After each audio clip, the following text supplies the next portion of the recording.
আমি শেখ মুজিবের কন্যা, আমি দেশ ছেড়ে পালাই না। কোন দল যেন সংসদে এককভাবে গিয়ে মাতব্বরি করতে না পারে, তাই আমরা সংখ্যানুপাতিক নির্বাচনের দাবি জানাচ্ছি।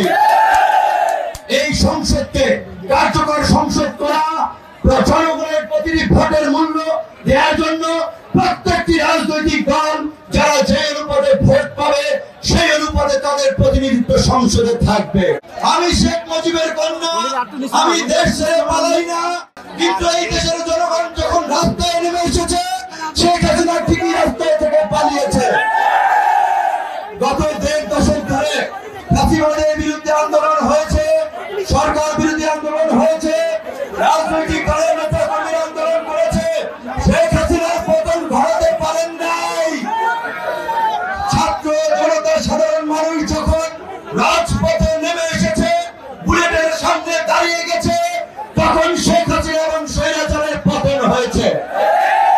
গত 53 বছরে এই দেশের মানুষ অনেক স্বৈর শাসক, অনেক ভোট ডাকাত, পরিষ্কার কথা, এই দেশের তরুণরা বারবার রক্ত দিয়েছে, জীবন দিয়েছে।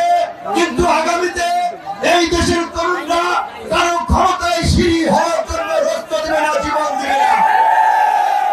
এই দেশের তরুণরা কারো লাঠিয়ার বাহিনী হওয়ার জন্য জীবন দেবে না, রাজপথে নামবে না। এই দেশের তরুণরা আগামীতে নতুন বাংলাদেশ বিনির্মাণ করার জন্য, নতুন রাজনীতি প্রতিষ্ঠা করার জন্য, নতুন ভাবে নেতৃত্ব দেওয়ার জন্য সংগঠিত হচ্ছে। পরিষ্কার কথা, এই যে আমরা রাষ্ট্রের কর্তৃত্ববাদী আচরণ আমরা বিগত সরকারগুলোর কাছে দেখেছি, আমাদের বিচার বিভাগ, আমাদের প্রশাসন এমন কোন প্রতিষ্ঠান নাই যেটাকে আমরা জনবান্ধব বলতে পারি। আজকে গণমাধ্যমের ভাইরা ভালো করেই জানে, খবর প্রকাশ করার কারণে তাদেরকে লাঞ্ছিত হতে হয়, অপমানিত হতে হয়, হামলার শিকার হতে হয়। কাজে যে স্বাধীন সাংবাদিকতার পর এইটাও নিশ্চিত করতে হবে, বিচার বিভাগের স্বাধীনতা নিশ্চিত করতে হবে, জনবান্ধব প্রশাসন গড়ে তুলতে হবে, নতুন রাজনীতি গড়ে তুলতে হবে। তার জন্য এই ছাত্র জনতা কাজ করবে। এই রাষ্ট্রের সংস্কারের জন্য আমরা যেটা দেখতে পাচ্ছি, অল্প এই কিছুদিনের মধ্যেই শেখ হাসিনার স্বৈর শাসনের পতন হলো। একদল দখলদার, চাঁদাবাজ, লুটপাটকারী মাস্তান বাহিনীকে আমরা এখন দেখতে পাচ্ছি।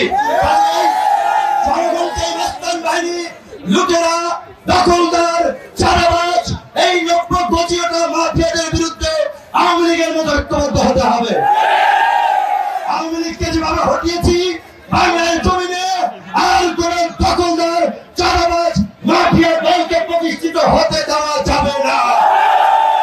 কোন দল যেন সংসদে এককভাবে গিয়ে মাতব্বরি করতে না পারে, তাই আমরা সংখ্যানুপাতিক নির্বাচনের দাবি জানাচ্ছি।